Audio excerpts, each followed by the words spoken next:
Hello everyone. Welcome to my channel Knowledge Base. If you're new here, don't forget to hit the subscribe button and click the bell icon to stay updated on all my programming tutorials. Today we are going to learn about a very important concept in Java: constructors. If you're a beginner or brushing up your OOP concepts, this video is perfect for you. So let's get started. In Java, a constructor is a special method that is used to initialize objects. It looks like a method, but it's not. The main purpose of a constructor is to assign initial values to the object's instance variables. One key point to remember: the name of the constructor must be the same as the class name, and it doesn't have a return type, not even void. Let's look at the basic syntax.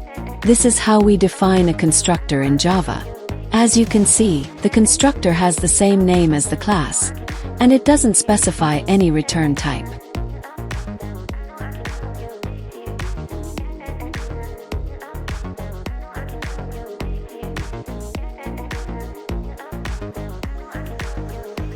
Why do we even need constructors?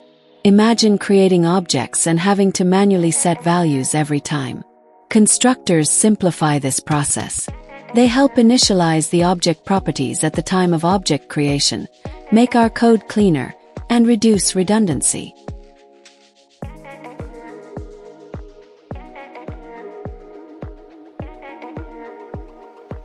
Java provides three main types of constructors: default constructor, parameterized constructor, and copy constructor.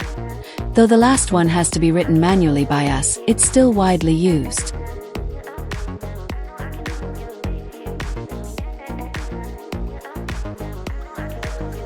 The default constructor is automatically created by Java if you don't define any constructor. It initializes values to their default. For example, integers to 0, strings to null, and so on.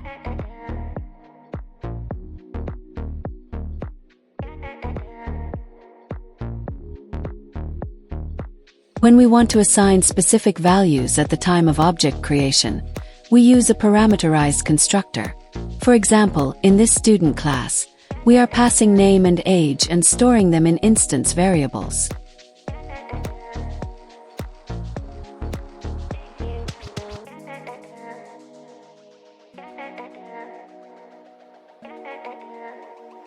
Java doesn't provide a built-in copy constructor like C++, but we can define one ourselves.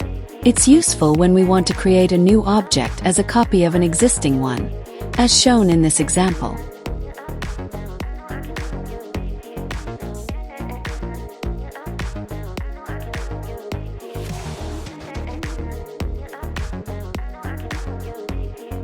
Constructor overloading means having multiple constructors in the same class with different parameter lists. Just like method overloading. Based on the arguments passed, the right constructor is called.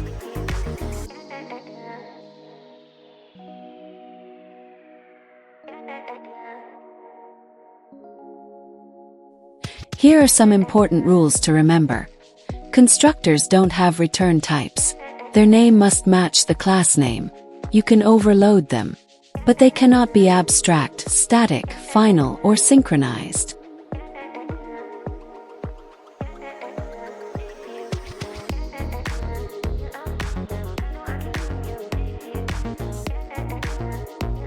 Now, this is a common area of confusion. What's the difference between a constructor and a method? Constructors are called automatically when the object is created. They don't have return types. Methods are called manually, and they must return something or be void.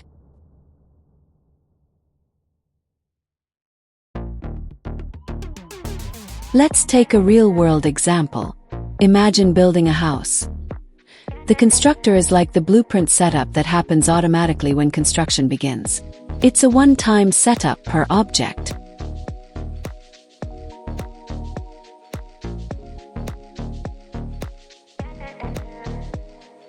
Here's a short Java program that demonstrates all three types of constructors. I'll run this code now to show you how each constructor is called when the object is created.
Before we wrap up, here are some popular interview questions related to constructors. 1. What is a constructor? 2. Can a constructor be final? 3. What is constructor overloading? 4. How is a constructor different from a method?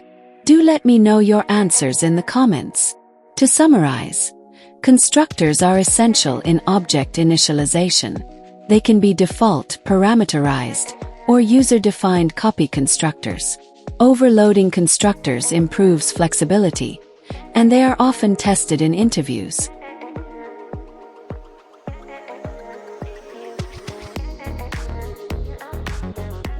I hope this session helped you understand this core Java concept clearly. If you found this video helpful, please like the video, share it with your classmates, and subscribe to my channel Knowledge Base for more such tutorials. Comment below if you have any doubts. See you in the next video. Thank you. Subscribe to our channel to increase your knowledge with the knowledge base. Thank you.